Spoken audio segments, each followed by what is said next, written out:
नमस्कार साथियों, आप सभी का बहुत बहुत स्वागत अभिनंदन पुस्तक प्रभात के इस अंक में। मैं संपूर्ण एक और पुस्तक की समीक्षा लेकर उसका सारांश लेकर आपके सामने हाजिर हूँ।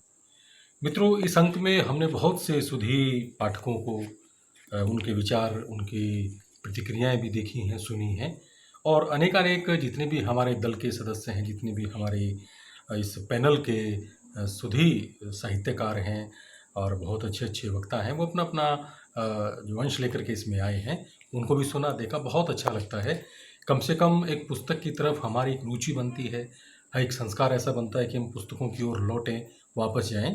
तो ऐसी ही आज एक पुस्तक की समीक्षा, जिसको मैंने प्रयास किया है कि आपके सामने उसको मैं रखूं, और वो पुस्तक जो मेरे पास है, सबसे पहले मैं आपको दिखाना चाहूँगा कि देखिए, ये वो पुस्तक है वक्त की परछाइयाँ। ये वक्त की परछाइयाँ यानी समय की जितनी भी हमारी रेखाएं हैं, वो हमारे साथ साथ जीवन भर चलती है।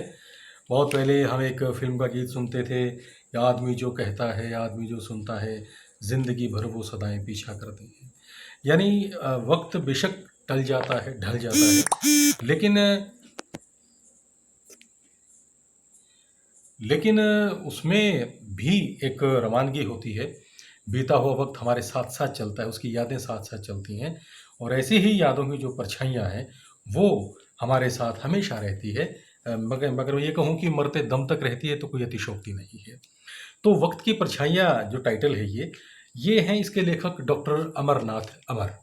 बहुत प्रसिद्ध साहित्यकार, दूरदर्शन में रहे आप एज ए प्रोड्यूसर, निर्माता के तौर पर आपने बहुत लंबे समय तक अपनी दूरदर्शन में सेवाएं की हैं और इसके अलावा आकाशवाणी में भी आप उद्घोषक रहे हैं, साहित्यकार रहे हैं और अनेकानेक पुस्तकों की भी आपने रचना की है और पटना बिहार से आपका संबंध है।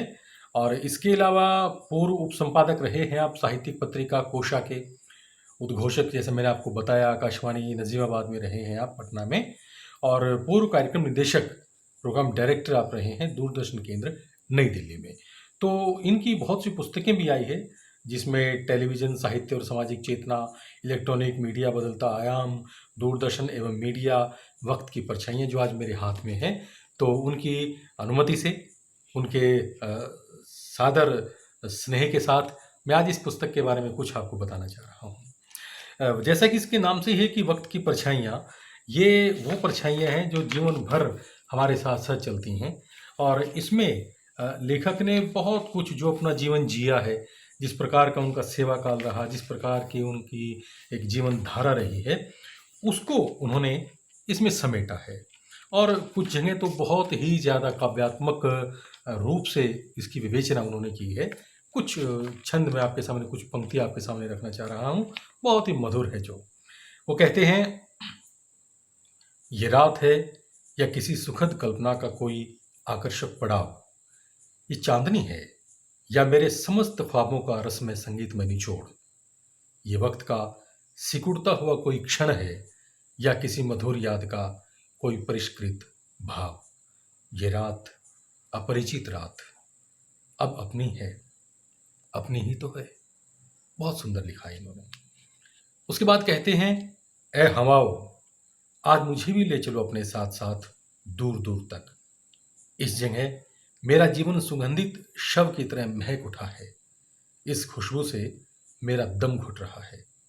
ए पक्षियों, मुझे भी सिखा दो अपने बोल, मैं भी तुम्हारी तरह आकाश में उन्मुक्त रूप से उड़ उड़ कर चहचहाना चाहता हूँ, क्योंकि नीचे मेरे जीवन के संगीत के सारे तार टूट चुके हैं।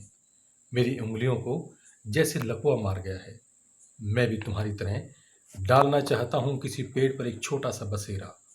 मैं भी तुम्हारी तरह बसना चाहता हूँ अपनी एक छोटी सी दुनिया।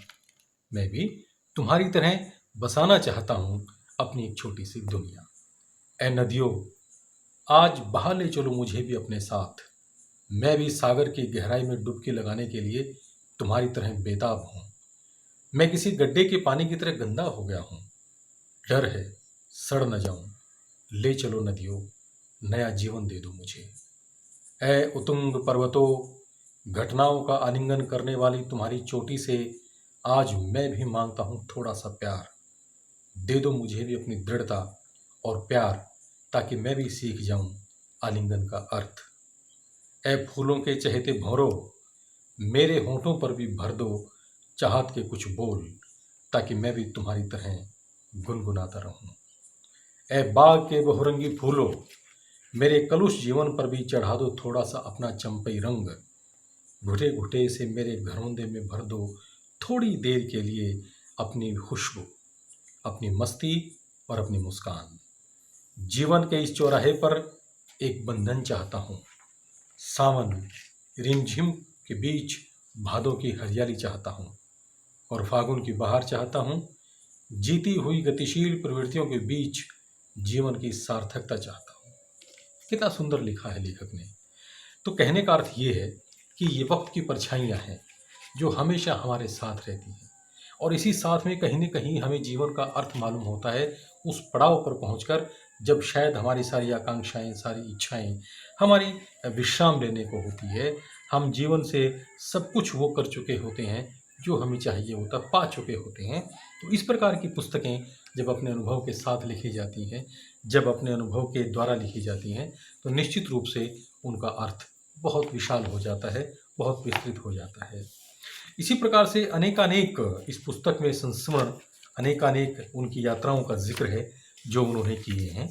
और इसमें उन्होंने सबसे पहले जो सादर भेंट में जो उन्होंने अपने वक्तव्य लिखा है, बहुत सुंदर है। लिखा है, उन सभी जाने अनजाने अपनों को जिन्होंने जीवन में प्रेरणा, आत्मविश्वास और सकारात्मक सोच के दीप जलाए। और ये पुस्तक केबीएस प्रकाशन की ओर से प्रकाशित की गई है।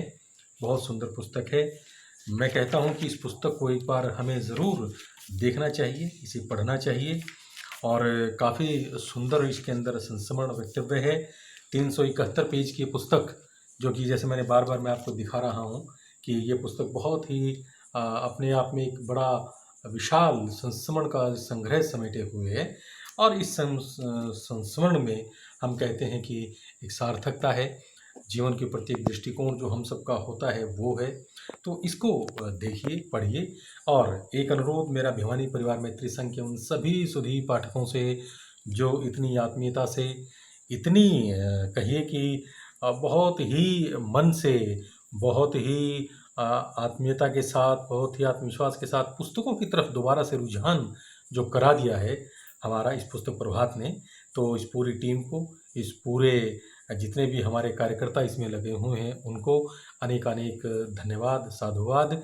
और हम चाहते हैं कि ये पुस्तक प्रभात का अंक किसी प्रकार से निर्बाध रूप से चलता रहे, गतिमान रहे, मतिमान रहे, और हम इसका रसास्वादन करते रहें। अपने सभी जितने भी हमारे परिवार के सदस्य हैं, जितने भी हमारे दर्शक हैं, जितने भी हमारे पाठक हैं, उन सबको कोटि कोटि प्रणाम करते हुए आज के अंक को यहीं समेटते हैं। वक्त की परछाइयाँ पुस्तक के इसके साथ ही मिलेंगे फिर अगले अंक में एक नई पुस्तक की समीक्षा के साथ। नमस्कार, प्रणाम, वंदे मातरम।